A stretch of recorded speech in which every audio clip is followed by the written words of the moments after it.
வணக்கம் friends, welcome to K Tamil pedia. 1963 November 22 பகல் 12:30 மணி அமெரிக்காவின் டெக்சாஸ் மாநிலத்தில் நடக்க இருந்த பிரச்சார கூட்டத்திற்கு அப்போதைய அமெரிக்க அதிபர் ஜான் எஃப் கென்னடி தனது திறந்த வழி காரில் டெக்சாஸ் நகர சாலையில் பாதுகாப்பு அதிகாரிகள் முன்னும் பின்னும் சூழ பயணித்துக் கொண்டிருந்தார். அமெரிக்க அதிபரின் திறந்த வழி காரை டிரைவர் ஒருவர் ஓட்ட அவருக்கு பக்கத்தில் வேறு ஒருவர் அமர்ந்திருந்தார்.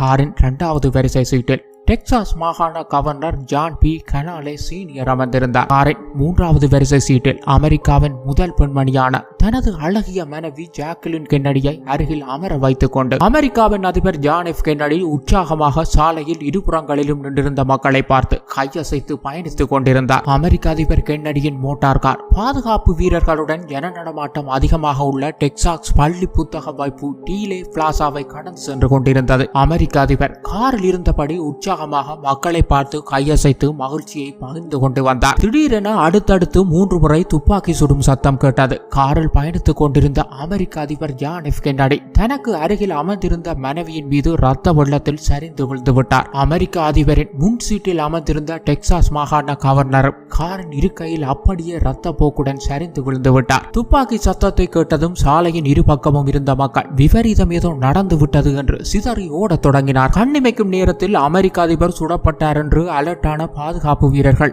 அமெரிக்க அதிபரை அருகில் இருந்த பார்க்லோன் மெமோரியல் மருத்துவமனைக்கு தூக்கிச் செல்கின்றார்கள். அமெரிக்க அதிபர் பின்புற கழுத்து மற்றும் தலையில் துப்பாக்கி கொண்டு பாய்ந்திருப்பதை பரிசோதித்த மருத்துவர்கள் துப்பாக்கியில் சுடப்பட்டதும் அமெரிக்க அதிபர் ஜான் எஃப் கென்னடி இறந்து விட்டார் என்று தெரிவிக்கிறார்கள். அமெரிக்க அதிபர் ஜான் எஃப் கென்னடி 12:30 மணிக்கு துப்பாக்கியால் சுடப்பட்டார். மதியம் 1 மணிக்கு இறந்து விட்டார் என அமெரிக்க அரசு அறிவித்தது. அமெரிக்காவில் அதிபராக இருந்த ஜான் எஃப் கென்னடி 200 ஆண்டுகளில் 4வது முறையாக அந்நாட்டு வரலாற்றில் துப்பாக்கியால் சுடப்பட்டு படுகொலை செய்யப்பட்டார் என்று அமெரிக்க வானொலி இரங்கல் தெரிவித்தது. அதாவது கடந்த 200 வருடங்களில் 4 தடவைகள் அமெரிக்க அதிபர்கள் சுடப்பட்டு கொல்லப்பட்டிருந்தார்கள். அமெரிக்க அதிபர் பயணம் செய்து வந்த காரின் பின்னால் இருந்த துப்பாக்கி குண்டுகள் பாய்ந்து வந்த பகுதி என்று அடையாளம் காணப்பட்ட டீலே பிளாசாவை பாதுகாப்பு படையினர் சுற்றி வளைக்கின்றார்கள். டீலே பிளாசாவின் 6வது மாடியில் இயங்கி வந்த டெக்சாஸ் பள்ளி புத்தக வைப்பு நிறுவனத்தில் புதிதாக பணிக்கு சேர்ந்த லீ ஹார்வே ஆக்ஸ்வெல்ட் என்பவரை காவல்துறையினர் அதிபர் படுகொலை நடந்த அன்று மதியம் 2:15 மணிக்கு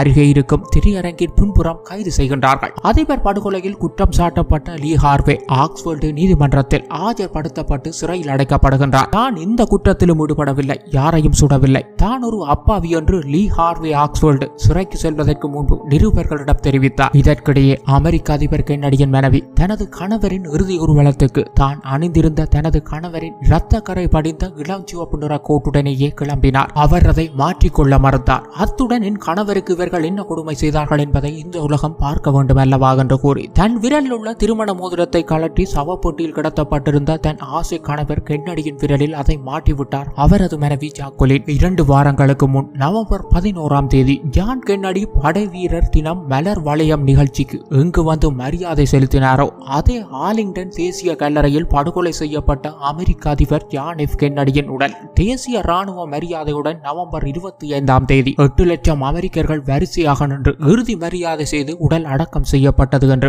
வாஷிங்டன் போஸ்ட் நாளேடு செய்தி வெளியிட்டது. அமெரிக்க அதிபர் ஜான் எஃப் கென்னடியை கொல்ல வேண்டிய கட்டாயம் லீ ஹார்வே ஆக்ஸ்வெல்டுக்கு வர காரணம் என்ன என்று புலனாய்வு துறையினர் விசாரிக்க தொடங்கிய போது அவரது பிளாஷ்பேக்கை சொல்ல தொடங்கினார். அவர் 1939 நியூ ஆர்லியன்ஸில் லீ ஹார்வே ஆக்ஸ்வெல்ட் பிறப்பதற்கு 2 மாதங்கள் முன்பே தனது தந்தை மாரடைப்பால் இறந்து விடுகிறார். லீ ஹார்வே ஆக்ஸ்வெல்ட் சிறு வயதில் வறுமை காரணமாக அநாத இல்லங்களில் வாழ்ந்து 12 வயதான போது தனது தாயுடன் நியூயார்க்குக்கு குடிபெயர்ந்துள்ளார். நியூயார்க்கில் இருந்து மீண்டும் அங்கிருக்கும் இளைஞர் தடுப்பு மையத்திற்கு அனுப்பப்பட்டவர் சோசலிச பாதையில் அதிக ஆர்வத்தை செலுத்துகின்றார். 1956 வருடம் நியூ ஆர்லியன்ஸுக்கு வந்த லீ ஹார்வே ஆக்ஸ்வெல்ட் மரைன் எனும் கடற்படையில் சேர்ந்து மிக துல்லியமாக குறி தவறாமல் சுடும் ஷார்ட் ஷூட்டர் துப்பாக்கி சுடும் பயிற்சியை எடுத்துக்கொண்டார். 1959 வருடம் அமெரிக்கா மரைனில் இருந்து கௌரவமாக வெளியேறி சோவியத் யூனியனுக்கு சென்றவருக்கு குடியுரிமை மறுக்கப்பட்டது. 2.5 வருடங்கள் சோவியத் யூனியனில் தங்கியிருந்த லீ ஹார்வே ஆக்ஸ்வெல்ட் தனது திருமணத்தினை அங்கேயே முடித்துக் கொண்டு குழந்தையையும் பெற்றுக் கொண்டார்.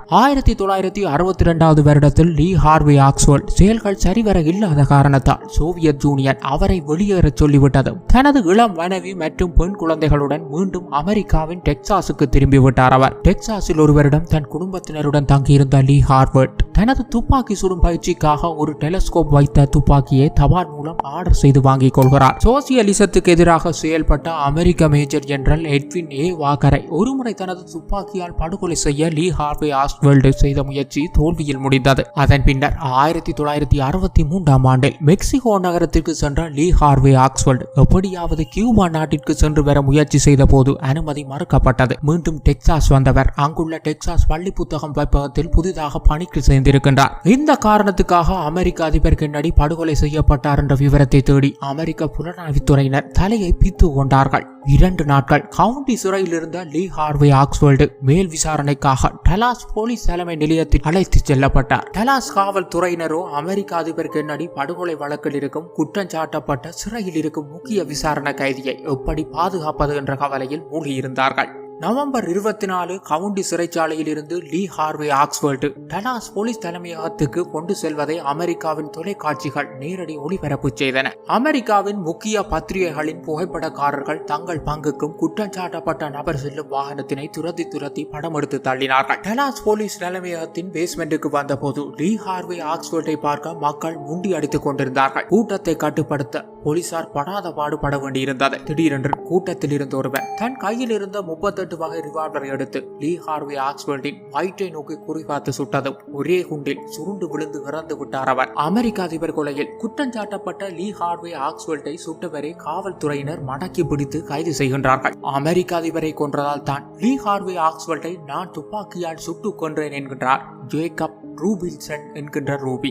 அமெரிக்க அதிபர் ஜான் எஃப் கென்னடி இறந்த 2 நாட்களில் அவரை படுகொலை செய்த லீ ஹார்வே ஆஸ்வெல்ட் எதிர்பாராத விதமாக துப்பாக்கி குண்டுக்கு இரையாகின்றார். மீண்டும் அமெரிக்க புலனாய்வுத்துறையினர் ரூபி ஏன் அமெரிக்க அதிபர் கொலையில் குற்றம் சாட்டப்பட்டவரை சுட்டு கொன்றார் என்று தலையை பித்துக் கொண்டு விசாரணை நடத்த துவங்குகின்றார்கள். ஜேக்கப் ரூபின்சன் என்கின்ற ரூபி டலாஸ் என்ற இடத்தில் இரவு நடன விடுதி வைத்து நடத்தி வந்தவர். இவர் லோக்கல் போலீசாரை கையில் வைத்துக் கொண்டு சிறிய குற்றங்களில் ஈடுபடுவதுண்டு. அமெரிக்க அதிபரை கொன்றவரை ரூபி கொன்றதால் நீதிமன்றத்தில் அவர் மீது விசாரணை நடைபெற்றது. அமெரிக்க அதிபரின் படுகொலை தன் மனதில் ஆழமான வடுக்களை ஏற்படுத்தியதாகவும் குற்றஞ்சாட்டப்பட்ட நபர் போலீஸ் தலைமை நிலையத்திற்கு வருகின்றார் என்றதும் பார்க்க வந்த போது தனக்கு வலிப்பு நோய் ஏற்பட்டு மயக்கமான நிலையில் இருந்த போது தன் கையில் இருந்த துப்பாக்கி தவறுதலாக வெடித்து விட்டது. நான் நிரபராதி, எனக்கும் கொலைக்கும் எந்த சம்பந்தமும் இல்லை என்று ரூபி அமெரிக்க நீதிமன்றத்தில் தன் எதிர்வாதத்தினை முன்வைத்தார். நீதிமன்றம் ரூபியின் கோரிக்கையை நிராகரித்து மரண தண்டனை விதித்து தீர்ப்பளித்து விடுகின்றது. 1966 வருடம் கீழ்மை நீதிமன்றம் குற்றஞ்சாட்டப்பட்ட ரூபியின் கொலை வழக்கை சரிவர விசாரிக்கவில்லை என்று மீண்டும் மறு நீதிமன்ற விசாரணை நடத்த அப்பீல் நீதிமன்றம் உத்தரவிட்டது. மீண்டும் 1967 ஆண்டு மறு விசாரணை நடக்கும் என்ற ஆர்வத்தோடு இருந்த ரூபிக்கு நுரையீரல் கேன்சர் ஏற்பட்டு டலாஸ் மருத்துவமனையில் அவர் உயிர் பிரிந்து போகின்றது. அமெரிக்க அதிபர் கென்னடியின் படுகொலையில் உள்நாட்டு மற்றும் சர்வதேச அளவிலான சதி திட்டத்தினை லீ ஹார்வே ஆஸ்வெல்ட் மற்றும் ரூபியை விசாரிக்க அமைக்கப்பட்ட வாரன் கமிஷன் தனது அறிக்கையில் தாக்கல் செய்துவிட்டது. அமெரிக்க அதிபர் கென்னடி படுகொலையை சுற்றியுள்ள சதி கோட்பாடுகளை பற்றி வாரன் கமிஷன் விரிவாக விசாரிக்காமல் மௌனம் சாதித்து விட்டது என்று அப்போது அமெரிக்காவில் சலசலப்பு ஏற்பட்டது. அமெரிக்க அதிபர் ஜான் எஃப் கென்னடி படுகொலையை லீ ஹார்வே ஆஸ்வெல்ட் என்ற தனிநபர் செய்ததாக அமெரிக்காவால் அதிகாரப்பூர்வமாக அறிவிக்கப்பட்டுவிட்டது. கென்னடியின் கொலைக்கு பின்னாலும் சர்வதேச அரசியல் இருக்கத்தான் செய்தது. சோவியத், சீனா, வடகொரியா, வியட்நாம் என உலகின் பாதைக்கு மேல் செங்கொடி பறந்த காலம் அது. அது கூட பிரச்சனை இல்லை. அமெரிக்க காலடியில் கியூபா சொந்த தேசமாக மலர்ந்ததுதான் சிக்கல். கியூபா அருகே சோவியத் ஏவுகணை தளம் அமைக்கும் பொழுதுதான் கென்னடி சீறினார். சீற்றம் என்றால் மகா சீற்றம். உலகம் அலறியது. அணு ஆயுத போர் தொடங்கும் நொடிக்கு முன் சோவியத் பணிந்து வெளியேறிற்று. அமெரிக்க வரலாற்றில் குறிப்பிடத்தக்க சாதனை அது. அன்று கியூபாவில் சோவியத்தின் ஏவுகணை தளத்தினை விரட்டியது பெரும் தைரியமான விஷயம். முன்னாள் அமெரிக்க கப்பல் படை வீரரான கென்னடியின் சில வியூகங்கள் அந்நாளில் உலகினை அச்சுறுத்தத்தான் செய்தன. வியட்நாமில் மிக தைரியமாக போரை தொடங்கியதும் அவரே. பெர்லின் சுவர் சர்ச்சையில் ரஷ்யாவுடன் நேரடியாக மல்லுக்கு நின்றது அவரின் இன்னொரு பக்கம். உலகின் மிக பெரும் ஆளுமையானார் கென்னடி. என்ன பெரிய சோவியத் டிராகன், விரைவில் அமெரிக்க நிலாவில் கால் பதிப்பான் என பகிரங்கமாக சவால் விட்டவர் அவர்தான். அவர் தலைமையிலே அமெரிக்க விண்வெளித்துறை மாபெரும் பாய்ச்சல் ஒன்றை காட்டியது. கென்னடி விரைவில் கியூபாவினை நசுக்குவார் என உலகம் எதிர்பார்த்திருந்த வேளையில் தான் அவரின் மரணம் நடந்தது. அமெரிக்க அதிபர் ஜான் எஃப் கென்னடி படுகொலையை தனி நபர் ஒருவர் செய்திருக்க வாய்ப்பில்லை. அதன் பின்னணியில் அமெரிக்காவில் இருந்து கியூபா நாடு கடத்தப்பட்டவர்கள் மற்றும் அப்போதைய ரஷ்ய யூனியன் பின்புலத்தில் இருந்து செயல்பட்டிருக்கலாம் என்று 77% அமெரிக்கர்கள் கருதுகின்றார்கள் என்ற கருத்து கணிப்பு தகவல் வெளியாகி இருக்கின்றது. அமெரிக்க அதிபர் கென்னடியின் படுகொலை சம்பந்தமாக 50 லட்சம் பக்க ஆவணங்கள் முழுவதையும் பகிரங்கமாக ரகசியமாக வெளியிட வேண்டும் என்று அமெரிக்க நாடாளுமன்றம் 1992 சட்டம் இயற்றியது. அதன் அடிப்படையில் ரகசியமான சில ஆவணங்கள் பொதுமக்கள் பார்வைக்காக அமெரிக்க தேசிய காப்பக இணையதளத்தில் வெளியிடப்பட்டது. மீதி இருக்கும் ஆவணங்கள் வெளியிட்டால் தேவையில்லாத சர்ச்சைகள் எழும் என்பதால் அமெரிக்க அரசு அதனை வெளியிடவில்லை என வெள்ள மாளிகை வட்டாரம் தெரிவிக்கின்றது. அமெரிக்க அதிபர் ஜான் எஃப் கென்னடியின் படுகொலையை விசாரித்த ஹவுஸ் தேர்ந்தெடுப்பு குழு விசாரணை செய்த போது கொலை செய்த இடத்தில் இருவர் இருந்திருக்கலாம் என்று கருத்து கூறியிருக்கின்றது. அமெரிக்க அதிபர் கென்னடி படுகொலை பற்றிய பல்வேறு கதைகள் கடந்த 50 வருடங்களாக உலாவினாலும் இன்றும் அமெரிக்க அதிபரை சுட்ட 2வது நபரின் ரகசியத்தையும் மீதி இருக்கும் ஆவணங்களையும் அமெரிக்க அரசு வெளியிடும் என அமெரிக்கர்கள் பலர் நம்பிக்கொண்டிருக்கின்றார்கள்.